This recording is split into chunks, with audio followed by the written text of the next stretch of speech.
Okay, so when we first read through this question, there's quite a lot of information in the text. So when that happens, it's maybe hard to find the starting point. So what we do is we look for anything significant that stands out. The diagram shows a mirror.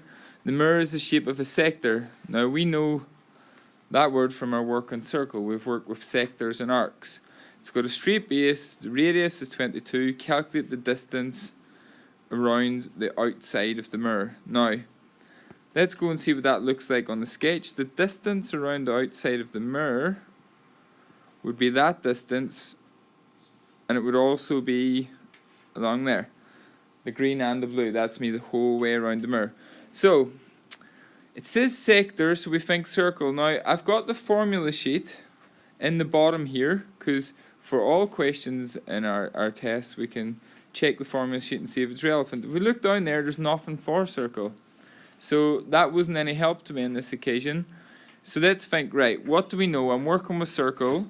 The formula's not there. Let's just write down any formulas we do know. We know that C equals pi d, and we know that A equals pi r squared. Now, when I see the word sector up here, I start to think about pi r squared, because I know a sector actually includes the space on the inside. It's like the slice of pizza. However, I'm asked to calculate the distance around the outside. So I'm calculating the distance here and not an area, which means I know I need to work with arc, and I need to work with arc length. So because it's distance and not area, that means I know I'm using C equals pi d instead of area equals pi r squared. Now, if I wanted the distance around one full complete circle, this formula is ready to use. I don't know, I want the distance around an arc. So how do we adjust this formula for an arc? Well, we do our angle. We could call our angle at the centre x over 360, because that's the fraction of the circle I'm working with, times pi d, which would have been the whole circle. And do I want the minor arc here or the major arc? Well, if we look over, the blue distance that I want to find is part of the major arc. So the minor arc, which I could do a little dotted line to show if I extended the circle, would have been out here, has an angle of 90 from that right angle in the middle. So the major arc must have an angle of 270.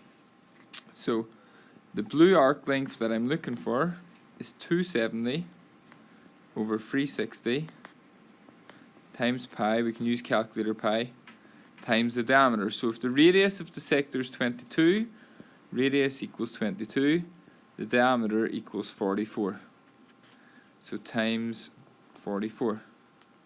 And I've actually got all the information that I need now. I can just punch that in my calculator.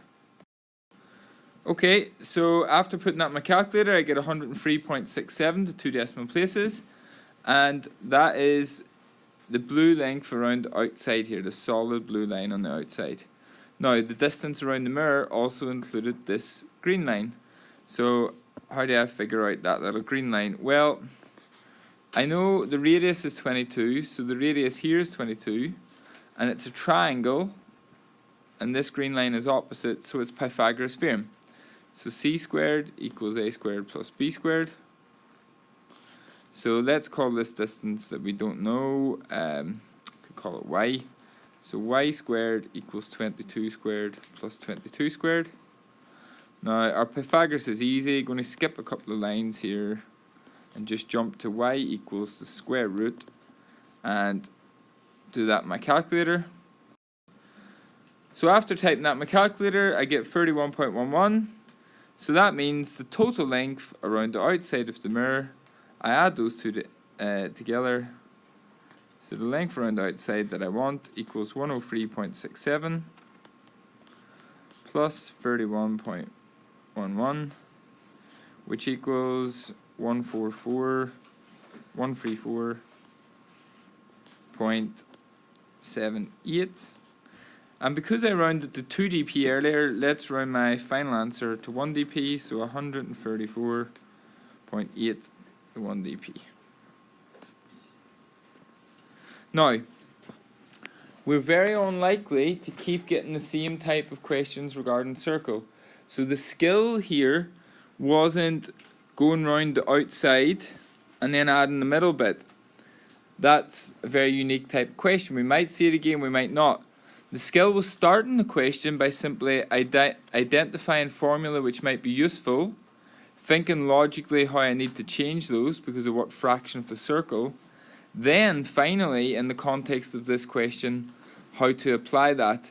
So if this question was worth 5 or 6 marks, the first 4 marks would come from those initial problem solving strategies. That's what we want to focus on each time, not hoping to recognise the type of question.